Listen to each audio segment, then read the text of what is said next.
So the number one cause of divorce in America today, the number one thing that couples fight about, money fights and money problems. So when your marriage is facing financial stress, it is facing one of the most formidable enemies of your marriage it will ever face. More people split up over that than anything else. Bankruptcy and divorce are best buddies. They hang out together. All the stats tell us that, and 25 years of financial coaching tells me that. And having lived through it myself, I mean, Sharon and I didn't get a divorce, but we the only reason we held on to each other is to get a better grip so we could smack each other again. That's a metaphor. But I mean, it's just, man, when we were going broke, we were like, claws were out, teeth were bared. It was like rough.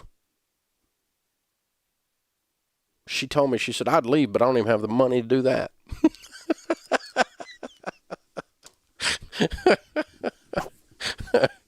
It's a long time ago. I tell you what, it's still fresh in my mind. I still feel it in my spirit when I talk to someone like that last caller who was struggling. So let me just tell you, it is normal if you are struggling financially. Ladies, listen to me carefully. Your man is struggling with his self-esteem more than at any time in his life. I don't care what his age is. I don't care what his education level is. I don't care what his income used to be, or even what it is today. If you guys are in a financial pinch, it makes him feel bad about himself, period. If he's self-employed, even more so. Because then it's completely up to him on his job, and the job's not doing it. The business isn't doing it. And I remember, it smacks you in the face. And guys feel worse about themselves at that point, ladies, than ever before. So the last thing he needs in the middle of something like that, ladies, is a barking chihuahua around his ankles. My mother said.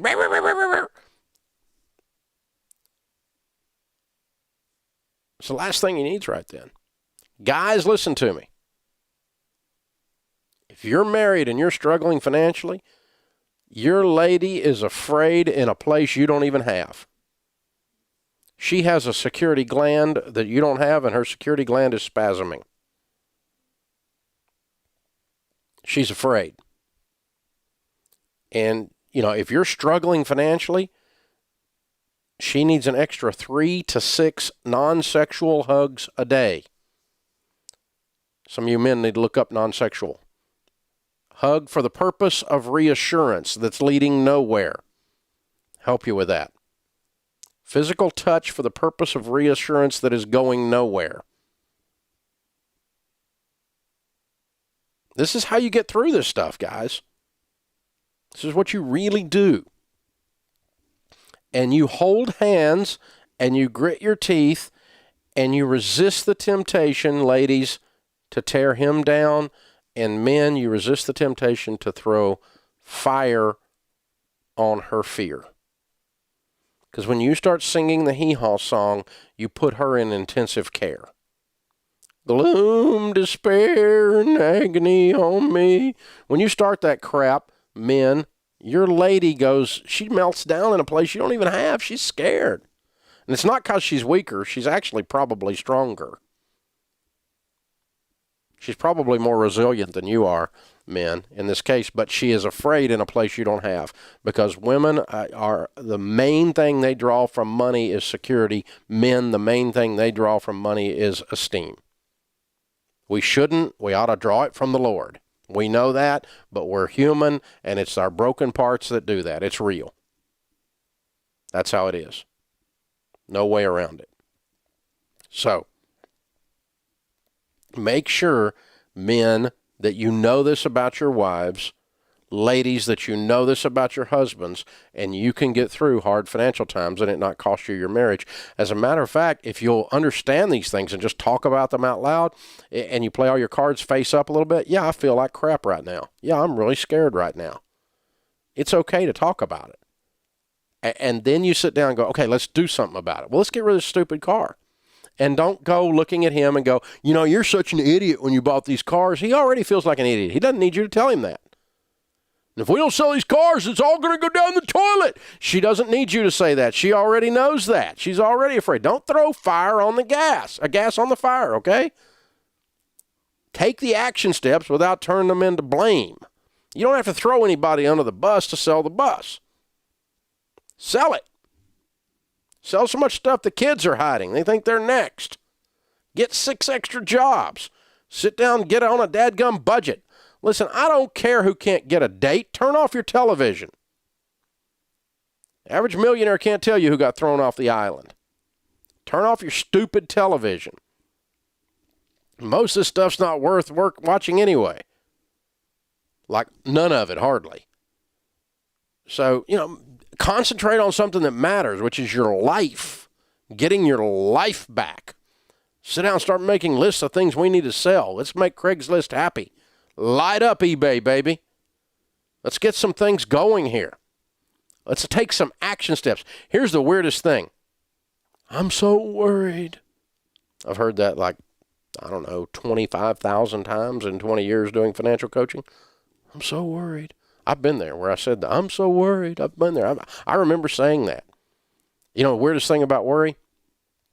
If you work all the time, you ain't got time to worry. If you have a game plan where you're aiming at something, the worry just starts to dissipate.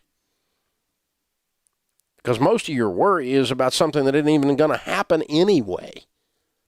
But if you'll go about your business of busting into it, moving your life around, taking an impact on your life instead of sitting around waiting on it to happen to you, it changes everything. It suddenly changes your self-esteem, men, and ladies, it suddenly helps your fear go away. When you get in a game plan and you go after it and you just draw back and start punching stuff, not each other, it changes everything, you guys. It moves the needle.